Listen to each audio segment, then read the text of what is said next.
উজ্জ্বল একটা নূর দেখতে পাইলে, আলোকিত নূর দেখতে পাইলে, এত উজ্জ্বল নূর, এত আলোকিত নূর, এত শানদার নূর, এত ইজ্জতদার নূর, এত আলোকিত নূর তিনি আর কখনো দেখেন নাই।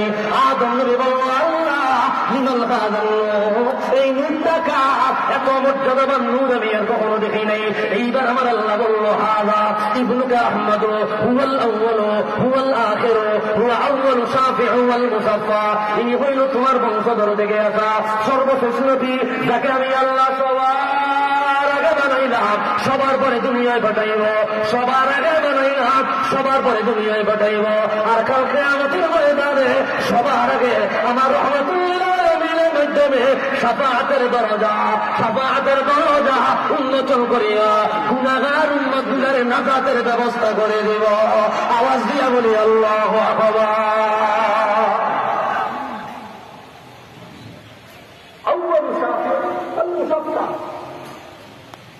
আমি শাফাআত চাই, সর্বপ্রথম আমার শাফাআতই মঞ্জুর করা হবে। হুজুর এই কথাই বলছে, একটু আগে যেটা আমি বলেছি, সবাই দলে দলে যারা আমি বক্তব্য দিয়া কিয়ামতের ময়দান উদ্বোধন করিয়া শাফাআতে কুবরার দরজা বলে দিব। আমার আল্লাহ আমাকে সেই খাওয়ার কিয়ামতের দিবে। সুবহানাল্লাহ। এই দরবার মুস্তাফার মহব্বতের উপর কথা বলেন না কেন? এই দরবার হুজুরের শান, আজমত, ইজ্জত, রক্ষার উপর প্রতিষ্ঠিত। হুজুরের শান যেখানে, সারসিনা দরবার সেখানে, ঠিক কিনা বলেন? আমাদের প্রত্যেকটা কাজে সুন্নাত তরিকা, রাসূলুল্লাহ সুন্নাহ মোতাবেক, ঠিক কিনা বলেন?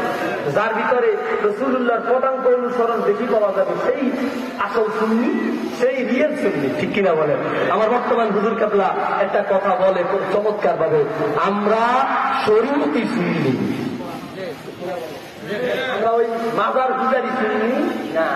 মাজারে সুজদা, মাজারে আকরবাতি জ্বালা, মাজারের কাছে গিয়া খায়, আছে না নাই? আমরা কি এগুলা করি?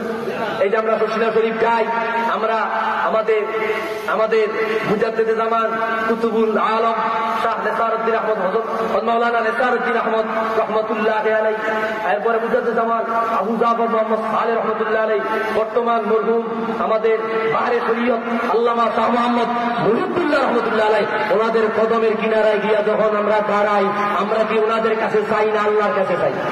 জোরে বলেন, কার কাছে? আউলিয়া কেরামের ওসিলা দিয়া চাই।